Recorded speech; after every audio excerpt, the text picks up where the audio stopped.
Da da da da da da da da da da da da da da da da. What up? Welcome to the first ever filmed all by myself episode of Al Cook's stuff. I don't know.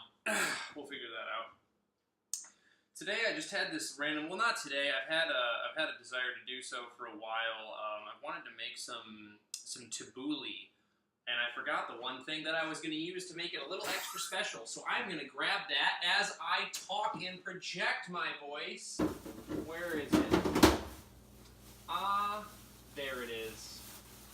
How about this today? Swiss chard. Swiss chard. I did some grocery shopping. It was fun. So yeah, I'm going to add a little bit of this in. I haven't used it in a little while. And so it's got some nice deep red to it. Again, just some different available nutrient variety, so I'm just going to add that to it. We're going to make a very typical tabbouleh.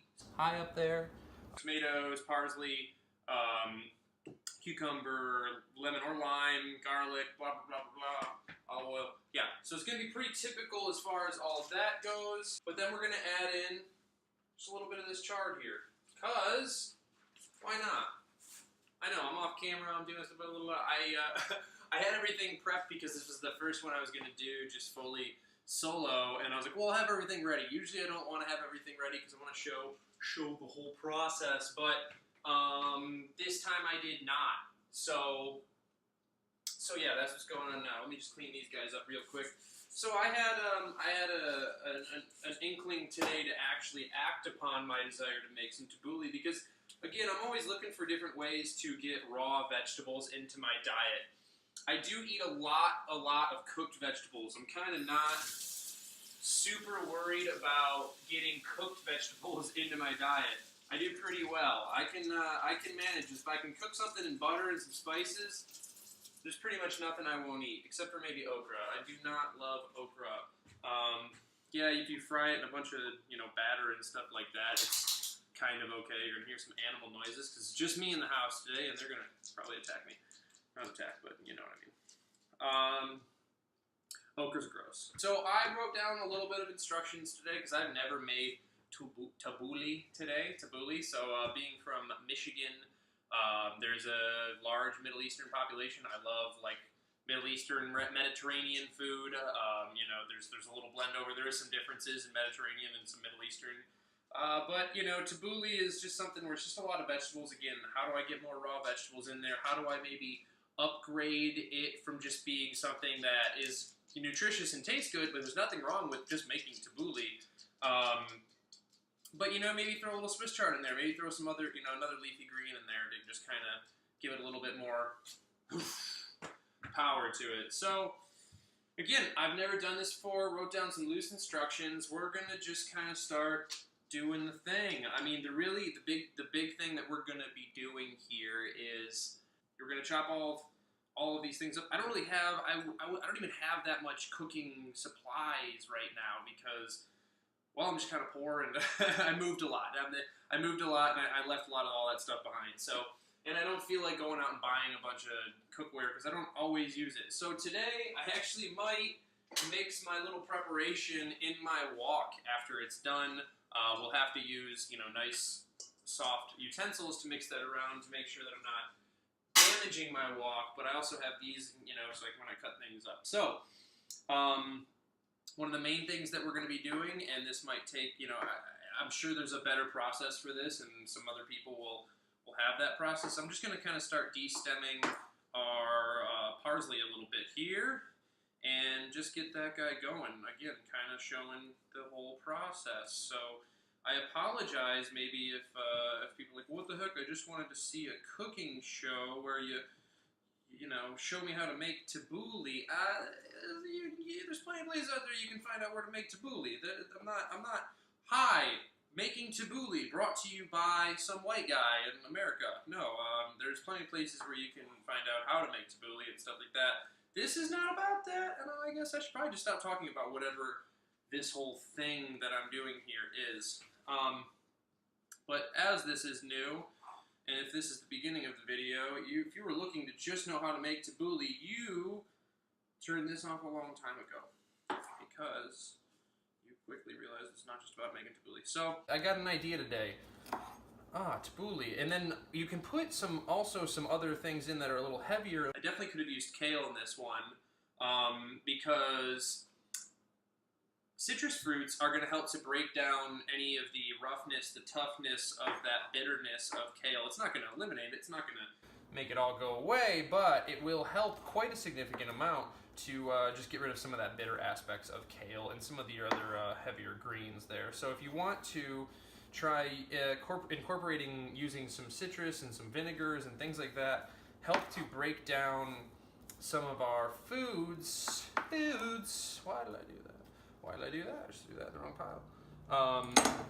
Before we do, so the digestion, is helped out in that way. I was just watching Chris Kresser talk to Joe Rogan today. Yeah, Chris Kresser is one of my favorites when it comes to talking about food and nutrition and stuff like that. I think he's just one of the most balanced factors in all the equations. Isn't trying to get people to subscribe to any one particular belief. He, if anything, his biggest claim is that like people could be pretty much entirely vegetarian and then eat just a little bit of mollusks and organ meats.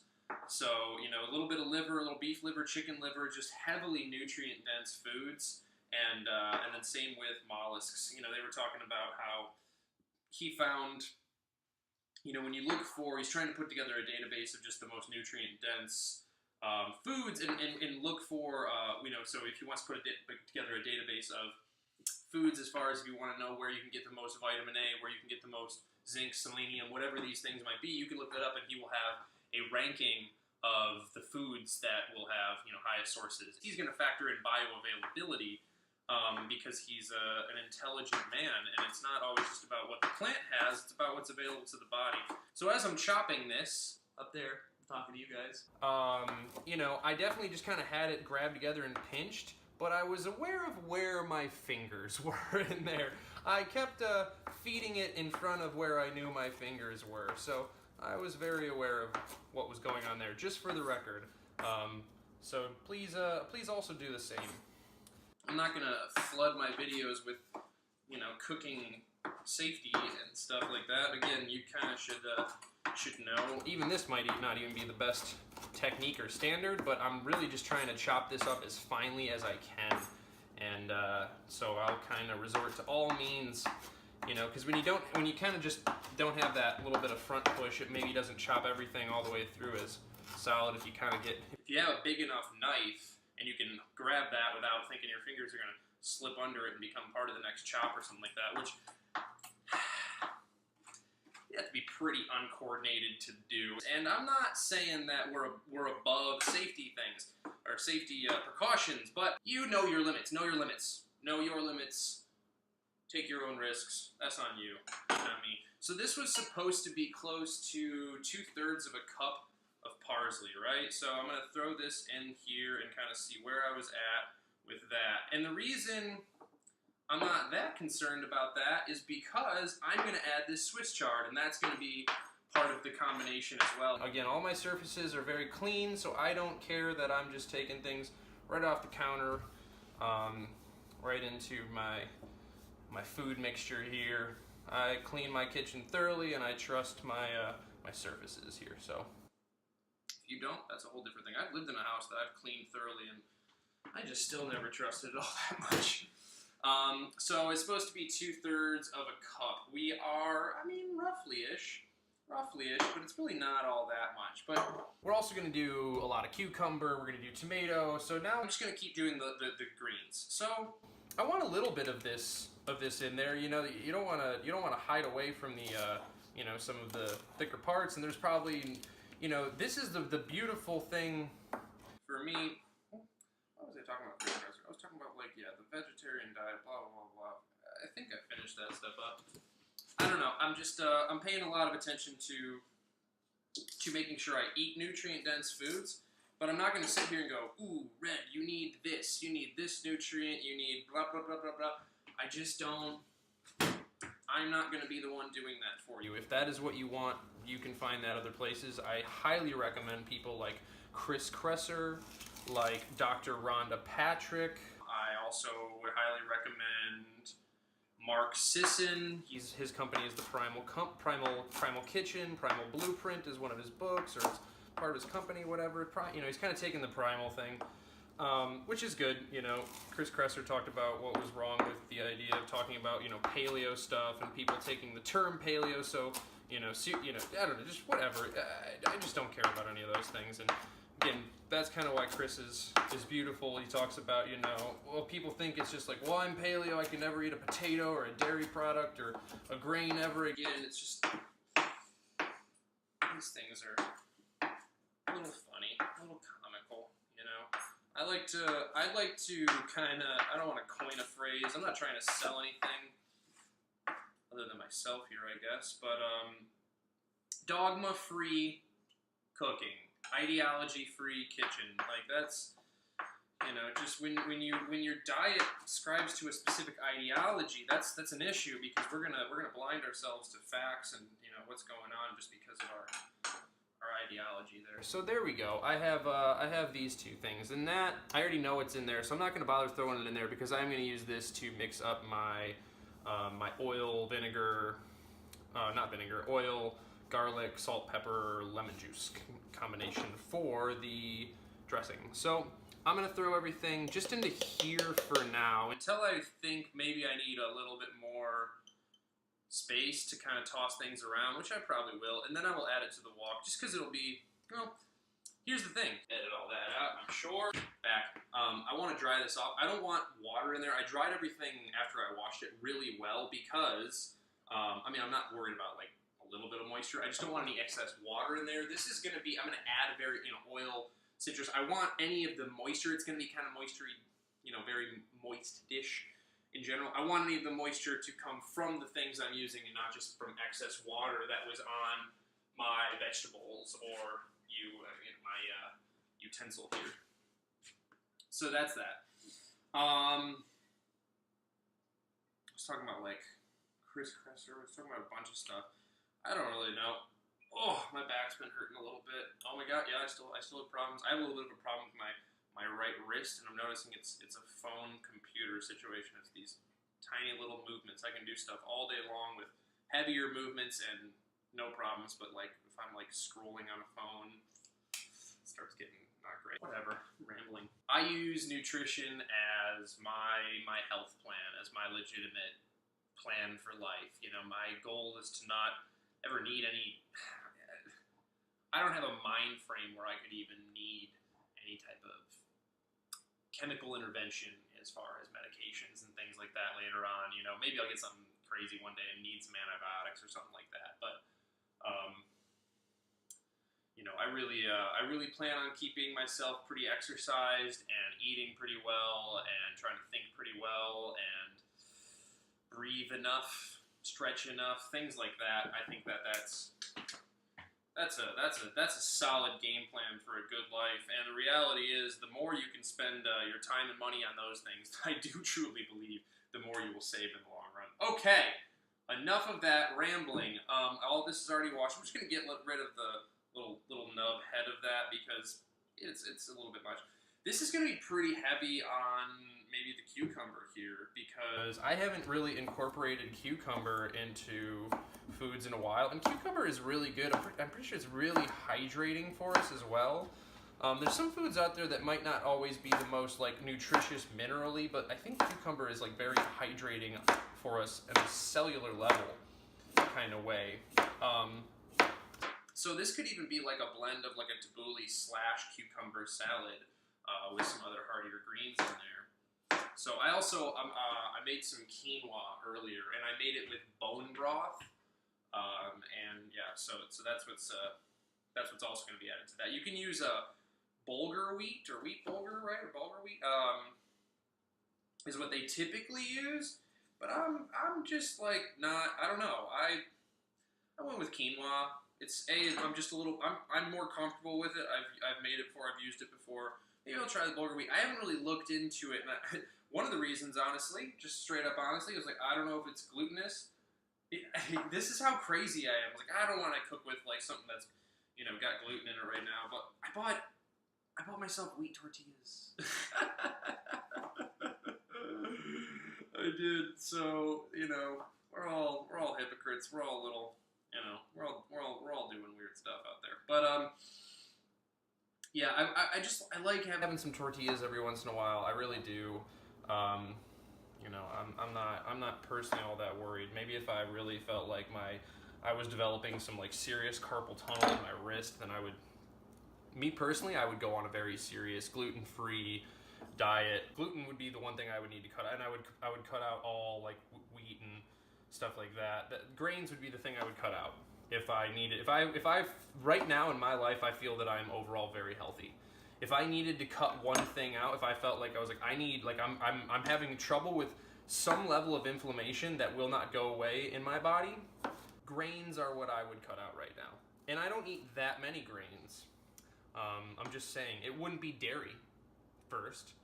It wouldn't be salt first. It would be grains. It wouldn't be nightshades. I don't know, man. That nightshade thing, I'm sure people can have some allergic reactions to nightshades for sure, but I don't know if that's like, I don't think that that's as unanimous as like kind of people really should avoid wheat. Like honestly, it's not super great. The flour tortillas I bought, you know, it was kind of some local Portland company, and I really didn't, I've done no research on it. I'm just like, well, maybe they've done, you know, some good, it was a decent price, it was at Whole Foods, it was local company. I was like, well, maybe they like, you know, at least have some decent wheat that they use, something like that. I don't know. There was I think, again, listening to that Chris Kresser, you know, conversation today that I was listening to, it's one of the old ones too, but it's absolutely holds up. He's talking about your, you know, the bacteria in our gut, like about how it's not just you craving sugar, it's all this bacteria in our gut that is giving you the, you know, this desire to have sugar. It's craving sugar, and it's telling you, because we have, you know, we've known for a long time that microorganisms can control our behavior. There's something called toxoplasmosis that anyone who's a Joe Rogan fan has heard about 8 million times, and it comes from cats, and it infects rats' brains. It can affect human brains, but it affects rats' brains in a way that makes them rats and mice. That makes them not afraid of cats anymore. It makes them like, in fact, sexually attracted to their urine or something like that. So it actually reverses the wiring. So things can get into and if you have hormonal imbalances, that can mess with your wiring. They were also talking about, you know, just these signals from these from the gut, and how if the gut is truly off whack, and it's not sending the right signals. And I wish I was better at talking about this. So they were talking about the gut, and they were talking about the types of signals it sends to the brain, and the types of ways that it creates inflammation, and if this inflammation gets into the bloodstream in a certain way and gets to the brain, and blah blah blah. But just about how all of the negative effects that can come from the gut to the brain. I don't have all the information. His name is Chris Kresser. It was the first, I don't know, he's wearing a green chain shirt. Joe Rogan was like 800 something. So go check that out. He's the doctor, not me. Go listen to him. I'm just trying to incorporate all of these different people that I've listened to and followed and tried to learn some of their wisdom from. And I also like to cook, and I also feel that I've helped maybe demystify a lot of healthy cooking for some people in life.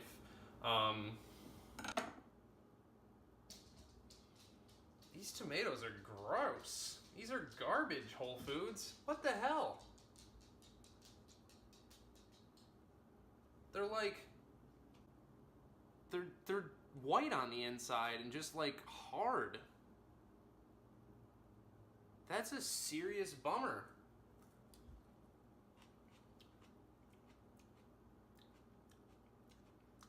I mean, they taste like a tomato.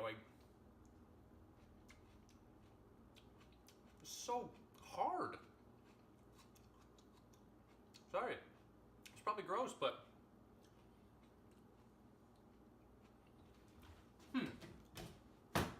let's see.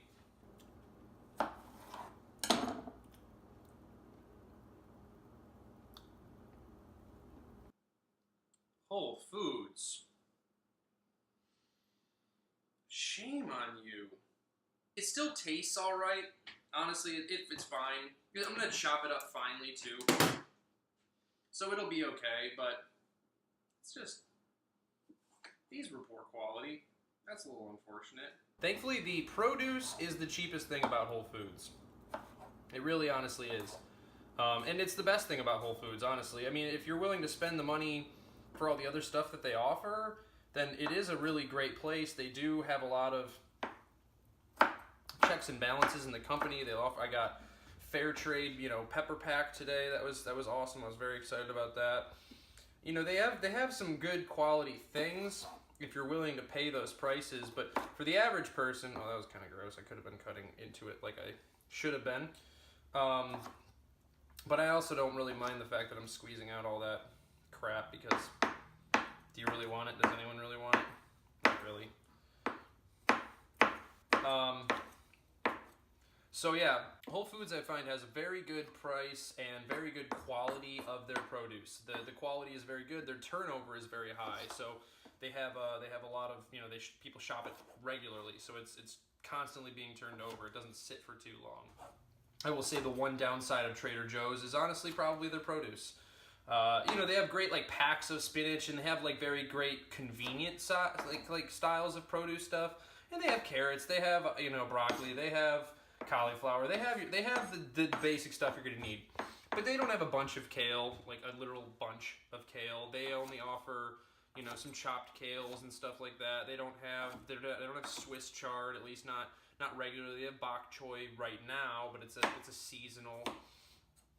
Which there's nothing. It's great that they do carry things more seasonally, also. So that's also a positive. But I should be looking up. Hi, hello, people. I'm just like ranting. It's been a thoughtful day for me here. I've gotten a lot of work done, and it's been nice. And I've just kind of been enjoying the day. It's been a good day, and it's been a beautiful day, and I actually kind of just took the time to clean and get some life together, get this stuff going here, working on this. I have a Instagram page now called Al Cooks Stuff. You can look for my name, Alec Petsikas, or whatever. You can always try to find the red apron. Yes, I wear the red apron. It's a thing. Come check it out. I don't know. I'm gonna try to do like little, maybe shorter clips and things like that. I took photos of all the things I did, or of all the stuff I bought grocery shopping earlier today. Since this tomato isn't necessarily what I was hoping for in a tomato, I'm gonna stop at 2. All right, so green onions. It's just said 2. Scallions, green onions, right? Not scallops. Sometimes I get those confused. Scallions, green onions. I like them a little more like flavor than just kind of the harshness of, not harshness, but like, onion itself has a sharp flavor to it. So, which is good and is great as like a spice kind of vegetable, herb thing. And it is, when it's cooked, it's even really just kind of good in larger quantity. But I think green onion is, especially if this is going to be raw, green onion is just a fantastic thing. I mean, it's already part of Tabouleh, but I just mean if you're going to eat, onion raw, put it in salads and stuff like that, green onion is usually a little more forgiving and a little more flavorful at the same time. So might not, I plan on taking this to work, and I don't want to stink my coworkers out entirely and all of my customers after I eat lunch, so yeah. I'm just gonna maybe kind of chop into that a little bit, just to make sure that it's getting a little more diced and stuff like that.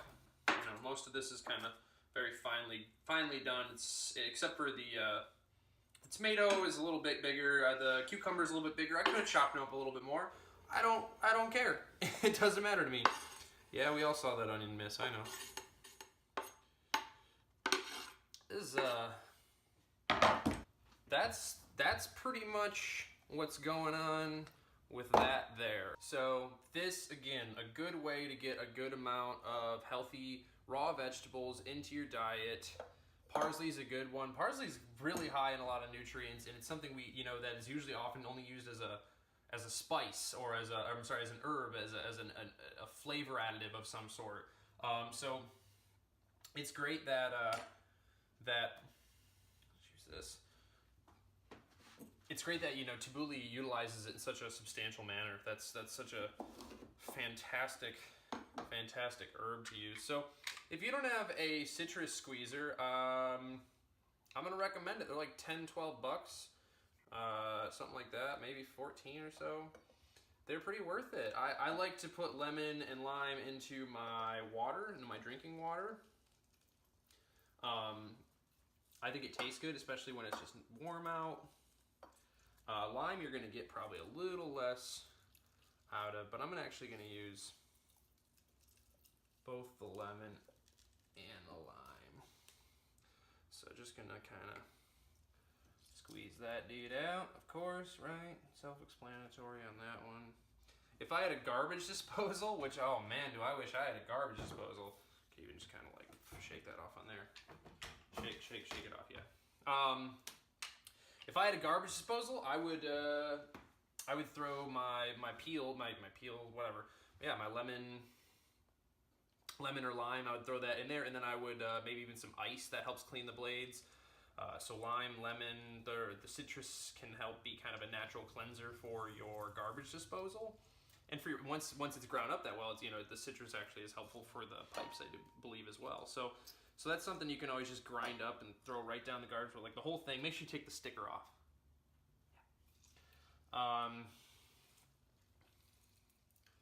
Yeah. So I'm not freaking okay. I'm getting more sprayed at me than is going into the actual thing. So this lime is as worked as it's going to be. So I'm going to cut up a little bit of that lemon. That right there will probably get us a good amount. Almost squeezed in the wrong place. I don't know if any of this is coming through, but yeah, the lemon, you can clearly see that. Oh, crap. Well, it doesn't really matter, but.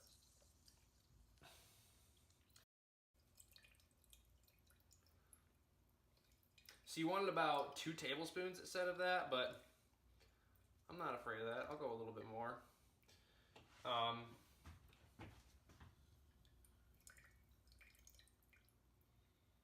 So there we are with that. I'm just gonna. I wish if I had the time, I would squeeze any of the rest of that into something else and probably use it in my water. But I'm doing this right now. So that's most of that. I'm going to add in some olive oil. I'm going to add in this minced garlic. Well, it's garlic right now, but I thankfully have a garlic press. It's a little annoying to clean this whole thing out, that whole thing. But if you want to use a garlic press or a garlic grinders are even more of a pain to clean out. So garlic, instead of trying to peel all that off, just pop it. Just pop it. That one popped a lot. But it's still fine. I'd still rather just peel all that away like that than try to worry about peeling it off by hand. And these are smaller ones. It says use 1, so I use 2 because these are smaller. So I'm just gonna try and pop that guy a little bit less. I just wanted to break all of that packaging, all of its personalized packaging away. Yeah, salt, yeah, salt. I sweep up after I cook. Ha ha ha ha. I wipe everything down, I sweep everything up really quick. It's super quick. Every time. Not every time. A lot of the time. It's actually really quick. It's not that hard. So, you can do it too. So I'm adding the garlic into my garlic press, blah, blah, blah, blah, blah. I love garlic. But again, trying to be a little more courteous to my coworkers and people around me. So I am going to only use just a slight bit above the recommended dose. Sorry about that wonderful collision of sound right there.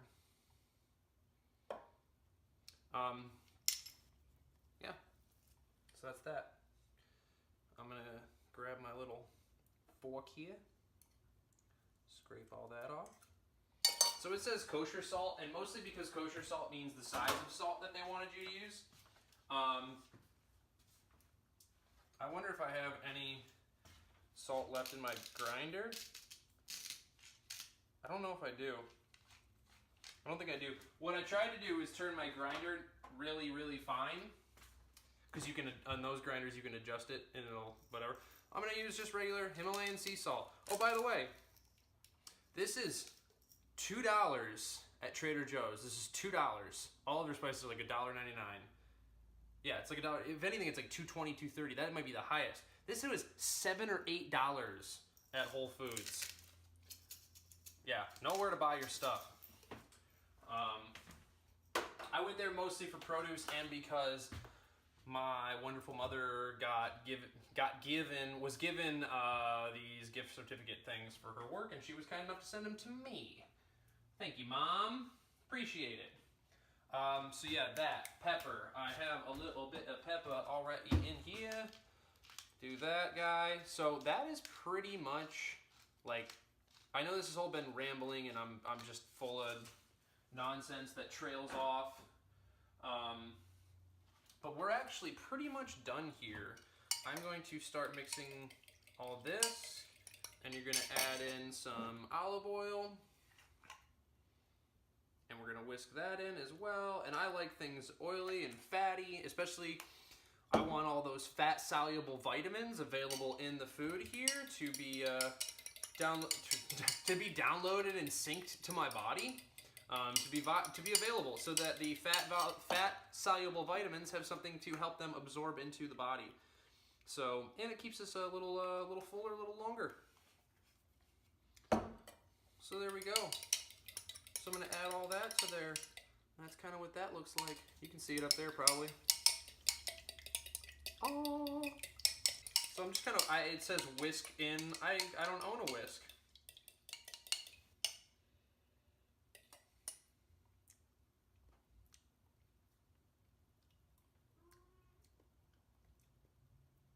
Pretty citrusy. I added a lot of that in there. So go a little bit more oil. Bam. Here, you know what? I'll bring it to you. I'll bring it to you, lovely people. Hello, guys. Welcome to the kitchen. Meow. I know. You're gonna try and stand right where I want to be. Okay. So like I said, I'm going to mix everything in the wok. So I'm just going to take all of my other ingredients. I'm going to pour them in here. Oh my gosh, I'm just going to use my hand to just get everything out as much as possible. I'm probably just going to throw it all back in here, so it doesn't matter if it doesn't all come out of here. But I want all of it so that I can toss all that around. Toss it all around. Yeah, there's a bunch of bad jokes you could make out of that. So now I'm going to add... I've never done this before. A big scoop of the quinoa. No, it doesn't seem like it's too much. I don't mind if it's a little harder on the quinoa. I kind of need this to be a little harder for myself. So we're going to try 2 big ones. Again, I cooked that earlier. I added a little bit of spices. I did it in bone broth. That's a huge element. I cook all of my quinoa, all of my grains and stuff like that. I cook in bone broth or like some type of broth. Or I try to add a lot of beneficial spices to kind of create its own little broth, and maybe some other carrots and things like that to try and cook in some nutrients into it. So that's done there. If I use my hands, I'm probably just going to get a lot on my hands.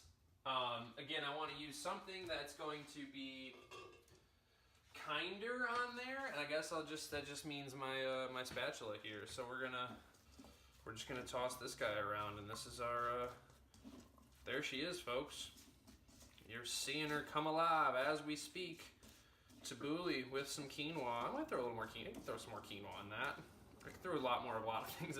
I could have done ratios a little better. Yeah, I mean, but look, it's not too bad. It's not too, like I don't have a bunch of extra salt, stuff laying at the bottom. It's probably a pretty citrusy in there, but I don't think it's, I don't think it's going to be too bad as far as too much moisture. Jeez!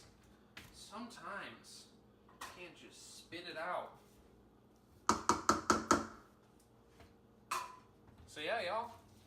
What? There she goes. That was fun, right? That was easy. Did anyone find any of that useful? I don't know. This one might have been really bad. I'll probably put it up still. Because I don't think anyone's watching. You're not watching. No one's watching. It's just me. It's just me watching as I edit. Oh, that was bad. I don't like that.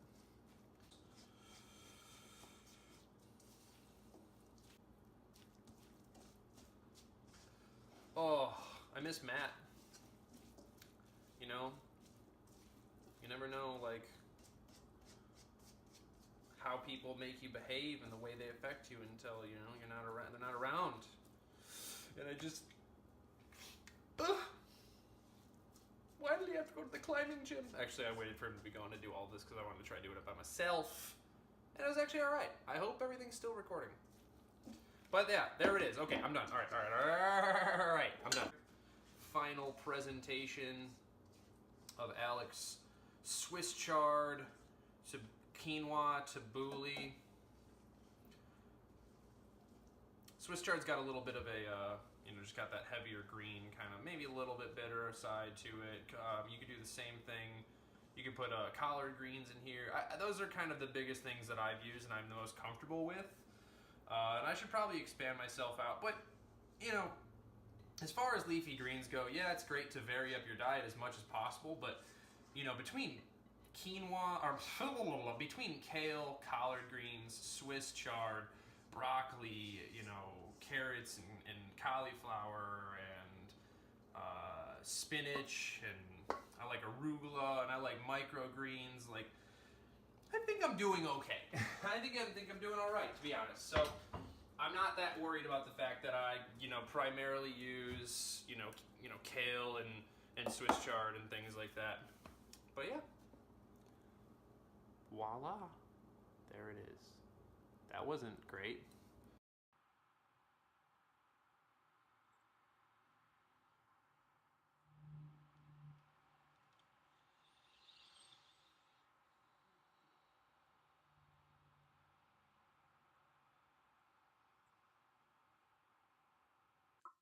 Now I have leftover quinoa. That's my light right there. Leftover quinoa. There we go.